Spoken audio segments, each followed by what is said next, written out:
President ekisooka twebaza Katonda nti akyali mulamu era nti asobodde okubanga tebamufuna kumala myezi ebiri.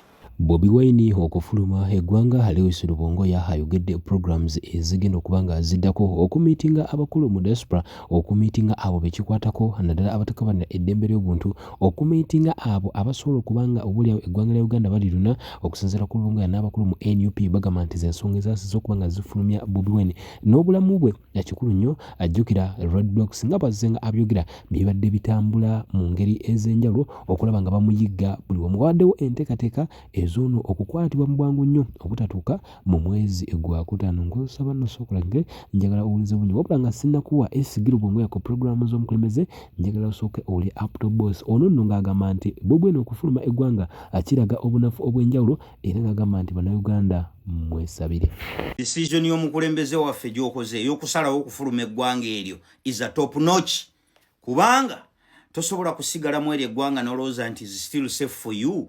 Nga intelligence omusajja gya investinga mu billions and billions of money yonayo nogikunamizza nogituusa ku level ey'okubeera nga operating nga bakateero, nga intelligence operating mu ngeri eri professional, ne batuuka okukeera ku makya ne balumbagana mukyalawo basagula gwe bakunonya, still ne bakubulwa operating like cartels. Bakateero be bakola ebyo baga nti ono tuba twagala omujjayo tunoonye ani gwe tukwata tulumbaga ne family ye. Bakateero ba operating bwe batyo. Ne intelligence eri professional eri serious acting mu ngeri eri professional ate operations zaabwe ne zibeera successful.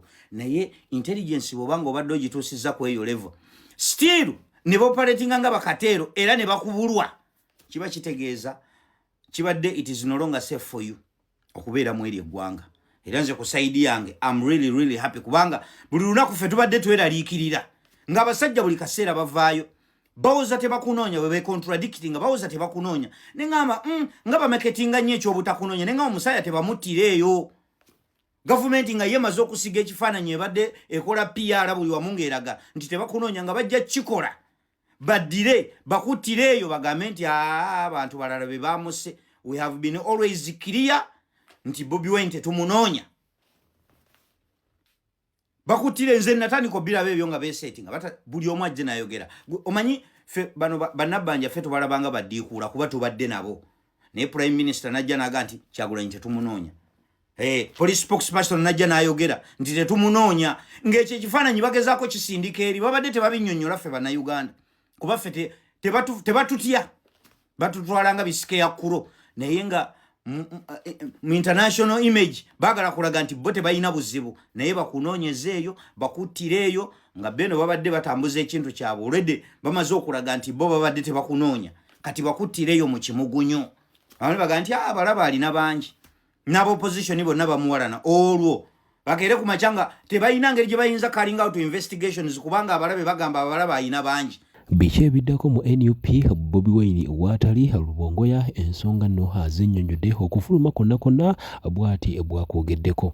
Ekisooka kubeebaza olw'obuwagizi olwa ate n'okwebaza abantu abasobodde okubeera nga bakuuma president waffe ebbanga lyonna nga bwe tubadde tubagamba ebbanga lyonna ffe tubadde twogera naye nga byatugamba atuukirira abantu ba bulijjo n'atuuka wana wati ne bamusuza n'agenda wali n'afuna ekitambiro ky'emisa n'ayingira ka restaurants akamu ne bamuwa emmere, oluusi n'abapoliisi b'abamagye ne bamulaba naye ne batamuwaayo munange ne bamugamba omanyi ki kati kino ekitundu kiveemu ogende mu kitundu kiri kubanga wano waliwo ttiimu gye basindisa okukunoonya n'ebirala bwe bityo.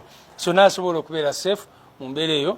So bannannyini mu ggwanga lyonna tubeebaza olw'obuwagizi olw'essaala n'okubategeeza nti munange nsolo ku kizigo kweri kiraga nti bano abasajja si bagezi nga bwe balowooza oba ne security yaabwe babeera bagiwaana bagamba mu ntasobola kwekweka mu Uganda ne batamufuna, naye olabye president asobodde okubeera nga tebamufuna munawe okumala emyezi ebiri okutuusa lwasazeewo ye okuva mu Uganda okukola emirimu emirala egimwetaagisa okukolebwa mitala w'amayanja. So nga boolabye alese Deputy President Lina Zedriga mu mitambo gy'ekibiina era nga ye acting president mu mbeera eyo, era nga ssemateeka waffe bweragira nti president bw'anaabeera nga tali mu ggwanga kumala akabanga alina okulekera obuyinza oba obuvunaanyizibwa omu ku ba deputy presidents asobole okutwala mu maaso obuvunaanyizibwa w'emirimu gy'ekibiina. Tumusabira era tumwagaliza birungi byereere ebyagenze okulaba nga struggle egenda mu maaso, kubanga nga bwe mmanyi tulwanira wano naye ate tulwanira ne mu nsi yonna yonna okulaba. So president ebiseera ebimu abadde ayogerera abantu ng'asinziira ku mitimbagano, oluusi ng'abeera mu nkungaana ez'enjawulo ng'asinziira ku mitimbagano still, naye ku mulundi guno asaze ogenda physically abeere n'abo abantu butereevu abanyonyole ebigenda mu maaso mu Uganda, era ekiseera bwe kinaaba kituuse akomewo Uganda, era tujja kumwaniriza nnyo tusobole ogenda mu maaso n'emirimu gya struggle. Assalamu alaikum warahmatullahi wabarakatuh. Yenze Haji Arun omusomi w'edduwa asangibwe Bulumagi ku luguudo lw'Ejjinja, kola ku bintu ebyenjawulo ng'emuli endwadde zitawaanya abantu aba bulijjo. Kola ku abo bonna abalina ebizibu mu mukwano. Bw'oba olina ebizibu mu mukwano jangu gyendi neeyonera nsobole okumalira ensonga. Kola ku mikisa egy'emirimu, nkola ku abo abaagala okugenda ebweru, muntu nk'okozesebwa amajiini, okozesebwa saitwani, ebyo byonna mbikolako. Osobola okukozesa ennamba z'olaba ku screen oba okuweereza obubaka ku WhatsApp. Bagende mu maaso n'okukola kyonna kye beetaaga okukola, ogenda mu maaso n'okutwala struggle mu maaso ey'okwenunula, n'okulaba nga buli omu muffe akola kyalina okukola. Mujja kulaba activities z'ekibiina zijagenda mu maaso nga bwe tugambye wano mu Uganda ne bweru w'eggwanga yonna president gy'anaabeera. Nedda president alina musango gwakoze oba gwalina lujimu yennyini badde gamba ebbanga lyonna nti tebamunoonya, okutuusa olunaku lwaki bwe mulabye nti waliwo omuwala ate law intern gwe baasibye ku university ku kooti egulu kubanga yakuba akafaananyi akaali kalaga omusango gwe batedde ku president waffe, ate ne bamusiba oyo omuwala. Tulabye ne information endala nti bamwetaaga mu kooti Ajumani n'ebirala bwe bityo, naye ffe kye tumanyi talina musango. Naye ate ekyokumuteekako ebisango ebijweteke sigwe gugenda okubeera omulundi ogusooka. Okimanyi bamuteekako gya treason n'ebirala bwe bityo. So kyemanyi ebyo byonna gyebiri, naye tebimutiisa kubanga kimanyi nti talina musango gonna. Naye bannakyemalira kye bakozesa. Dr. Besigye kati we togerera ali mukomera, tulina bannaffe bangi nnyo abali mu makomera olw'ensonga ezitategerekeka ezitali mu nsa kubanga tebakola musango gonna. So ekyo tekimuyigula tama, tekimutiisa na lunaku n'olumu. Ajja kudda era ajja kudda mu maanyi, tugende mu maaso n'emirimu gya.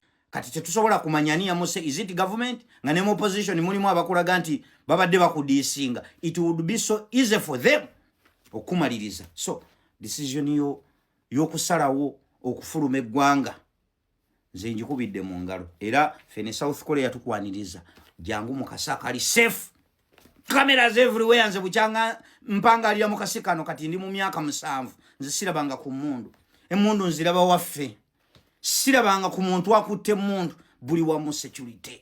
Ate ekikulu kye security, health sector ebyobulamu top notch. Kuga wanogena kubeera safe, means of transport bo watu yagala tambulirako mu motoka yo ya buyonjo, it is convenient public transport everywhere.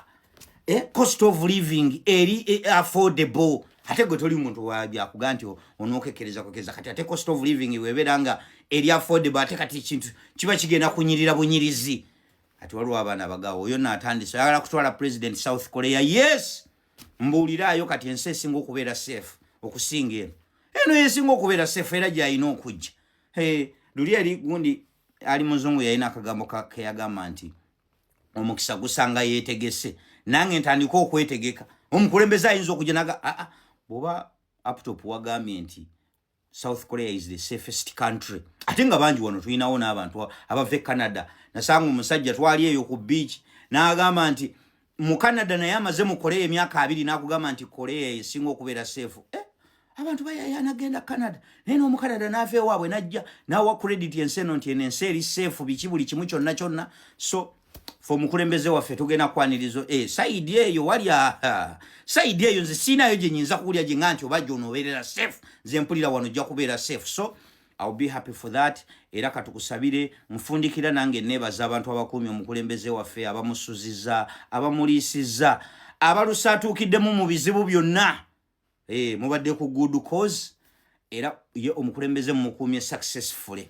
Wadde mu kaseera wabadde nga yekukumye video zabadde akola, abamu zibadde abantu abalina mu ka humanity nga tezituleka kyekimu. Evula buli ayinza okubuza laptop obadde obuze nga toyinza kulabya ebyo, toyinza kulaba abasajja balumbye Mama Soul bamukoze bwe bityo. Omukulembeze omulaba mu butambi ng'afaanana bw'ati, omuntu ng'ali mu ka humanity.